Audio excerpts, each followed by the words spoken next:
ہرات میں حضور علیہ السلام کی اولاد سے ایک شہزادی بیوہ ہو جاتی ہے، تو وہ اپنے بچوں کو لے کر کے سمرقند میں آتی ہے اور پوچھتی ہے کہ یہاں کوئی شخص ہو جو مجبور لوگ، مفلوک الحال لوگوں کی مدد کرتا ہو۔ تو لوگوں نے بتایا کہ یہاں دو بڑے سخی لوگ ہیں، ایک مسلمان ہے اور ایک مجوسی ہے۔ تو اس نے کہا مجھے تو مسلمان کے پاس ہی جانا چاہیے، اور گئی اور کہا کہ میں مفلوک الحال ہوں، میرا خاندان رسول صلی اللہ علیہ وآلہ وسلم سے تعلق ہے، غریب الدیار ہوں، شوہر کا سر سے سایہ اٹھ گیا ہے، یہ بچے ہیں، تو آپ اگر میری مدد کر دیں تو میری سفید پوشی کا بھرم باقی رہے۔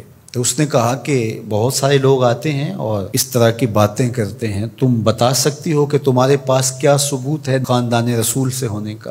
تو اس نے کہا میں مفلوک الحال ہوں، بچوں کو لے کر کے ہرات سے یہاں پہنچی ہوں، تو میں شجرہ تو ساتھ نہیں لیے پھر رہی، بس میری بات پہ اعتبار کر لیا جائے۔ اس نے کہا کہ میں تیری بات پہ اعتبار نہیں کر سکتا۔ خیر وہ وہاں سے اٹھی اور اس مجوسی کے پاس چلی گئی اور اس کو جا کے بتایا کہ مفلوک الحال ہوں، یہ میرے چھوٹے یتیم بچے ہیں، میں رسول کریم صلی اللہ علیہ وآلہ وسلم کی اولاد سے ہوں، تو آپ اگر میری مدد کر دیں۔ تو اس نے انتظام کر دیا ایک چھوٹے سے گھر کا، اور جو ضروریات کی چیزیں تھیں وہ باہم پہنچا دیں۔ یہ بھی سو گیا اور وہ مسلمان تاجر بھی سو گیا۔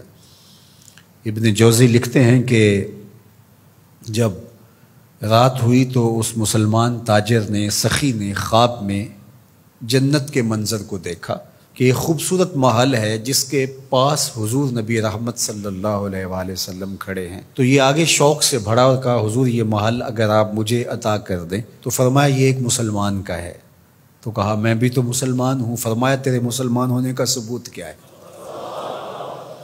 آنکھیں کھل گئیں، ماضی کا سارا قصہ ذہن میں تازہ ہو گیا، اور وہ جو لفظ کہے تھے کہ تیرے سیدہ ہونے کا ثبوت کیا ہے، وہ لفظ احساس پہ ہتھوڑے برسانے لگے اور نکال دیا گیا دربار رسالت سے۔ صبح ہوئی تو ڈھونڈتا پھرتا ہے کہ کل یہاں کوئی سید زادی اپنے بچوں کو لے کر کے آئی تھی، کسی کو پتہ ہو تو لوگوں نے بتایا کہ وہ فلاں مجوسی ساہوکار اور سخی جو ہے اس کے پاس ہے۔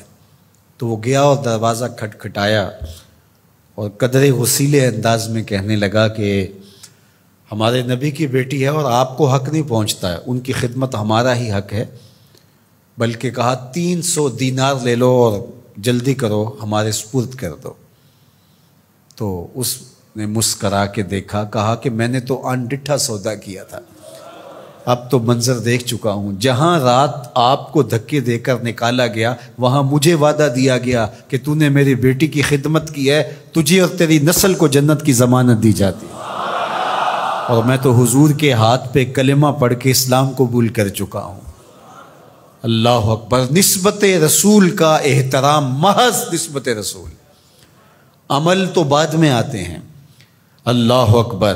تو فرمایا کہ احبو لأہل بیتی لحبی، میرے اہل بیت سے محبت میری وجہ سے کرو۔ اللہ اکبر۔ امت کو سمجھنا چاہیے کہ اہل بیت رسول کا معاملہ کتنا حساس اور کتنا نازک ہے، اور آقا کریم نے کس قدر اس کو اہمیت کے ساتھ حجۃ الوداع کے موقع پر ارشاد فرمایا، اور دوسرا حضور علیہ السلام نے مقام خم پر باقاعدہ خطاب کرتے ہوئے ارشاد فرمایا۔ یہ مکہ اور مدینہ کے درمیان ایک جگہ ہے۔ الا ایھا الناس، اے لوگو، انما انا بشر یوشک ان یاتی رسول ربی فاجیب، فرمایا کہ میں بشر ہوں، موت کا فرشتہ پیغام لے کر میرے پاس بھی آئے گا اور میں رب کے بلاوے پر حاضر ہو جاؤں گا۔ وانا تارک فیکم ثقلین، لیکن تمہیں تنہا اور لاوارث نہیں چھوڑ کے جا رہا، تمہارے اندر دو بھاری چیزیں چھوڑ کے جا رہا ہوں، جس کو میرے حضور بھی بھاری کہیں وہ کتنی بھاری ہوگی۔ اولہما کتاب اللہ، ان میں سے پہلی چیز کتاب اللہ، اللہ کی کتاب، فیہ الہدی والنور فخذوا بکتاب اللہ واستمسکوا بہ، اس میں ہدایت ہے، اس میں روشنی ہے، پس اللہ کی کتاب کو مضبوطی سے پکڑ لو اور اس کے ساتھ تمسک اختیار کر لو، جڑ جاؤ اس کے ساتھ، لپٹ جاؤ، چمٹ جاؤ اس کتاب کے ساتھ، اپنا ربط کبھی بھی قرآن سے ٹوٹنے نہ دینا، قرآن کے ساتھ اپنے تعلق باطن کو کبھی کمزور نہ ہونے دینا، اس کی تلاوت دن کے اجالوں میں رات کی تنہائیوں میں تمہارا معمول حیات رہے۔ فحث علی کتاب اللہ، حضور نے ابھارا لوگوں کو کتاب اللہ کے ساتھ جڑنے کے لیے، وَرَغَّبَ فِيهِ، اور ترغیب دی کہ اس کتاب سے وابستہ رہو، اس کتاب سے جڑو، اس کتاب کو کبھی نہ چھوڑنا۔ ثم قال، پھر ارشاد فرمایا، وَأَهْلُ بَيْتِي، اور میرے اہل بیت، اذکرکم اللہ فی اہل بیتی، اذکرکم اللہ فی اہل بیتی، اذکرکم اللہ فی اہل بیتی، 3 مرتبہ فرمایا، میں تمہیں اپنے اہل بیت کے بارے میں اللہ سے ڈراتا ہوں، تذکیر کرتا ہوں، نصیحت کرتا ہوں کہ میرے اہل بیت کے معاملے میں کوتاہی نہ کرنا۔ 1 بار نہیں کہا، 2 بار نہیں کہا، 3 بار فرمایا۔ نگاہ نبوت کچھ دیکھ رہی تھی کہ لوگ کربلا کے اندر شہزادگان رسول کو شہید کرنے کے در پے ہوں گے، اور اہل بیت نبوت کی عظمتیں لوگوں کو ہضم نہیں ہو پائیں گی۔ تو حضور نے 1 بار نہیں، 2 بار نہیں، 3 بار فرمایا کہ میرے اہل بیت کے معاملے کے اندر ان کی حساسیت اتنی ہے کہ کوتاہی کا ارتکاب نہ کرنا۔ اہل بیت نبوت کا معاملہ بہت حساس ہے، بہت ہی حساس ہے۔ یزید پلیت نے اہل بیت کے ساتھ ٹکر لے کے اپنی عاقبت بھی برباد کر لی اور اپنی دنیا بھی برباد کر لی، اور اپنی نسلوں کو بھی بدبودار بنا لیا اس نے۔ یزید کا نام بدی کا استعارہ بن گیا، دشنام سے بھی بدتر، گالی سے بھی بدتر یزید کا نام ہے۔ حضرت امام حسین رضی اللہ تعالیٰ عنہ حق کا استعارہ بن کے ابھرے، اور قیامت تک ان کا نام زندہ، روشن، سرخرو، کامیاب اور بامراد رہے گا۔ رہتی دنیا تک حسین کے نام کا جھنڈا اونچا ہی رہے گا۔